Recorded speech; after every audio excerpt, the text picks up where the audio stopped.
خبر شامل کرتے ہیں گوجرا سے، جہاں پر ہمارے CEO کی رپورٹ کے مطابق گستاخانہ خاکوں کے خلاف فرانسیسی صدر اور گستاخانہ خاکے شائع کرنے والے کے خلاف ریلی نکالی گئی، جس کی قیادت سماجی رہنما اورنگزیب صدیقی نے کی۔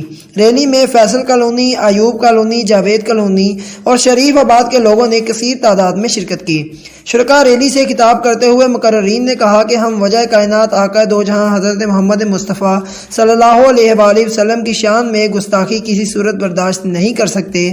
اقوام متحدہ ایسے گستاخ دہشت گردوں کو روکنے کے لیے عملی اقدامات کرے جو آئے روز دنیا میں بسنے والے کروڑوں مسلمانوں کی دل آزاری کی وجہ بنتے ہیں۔ ریلی ملکہ والا چوک میں اختتام پذیر ہوئی۔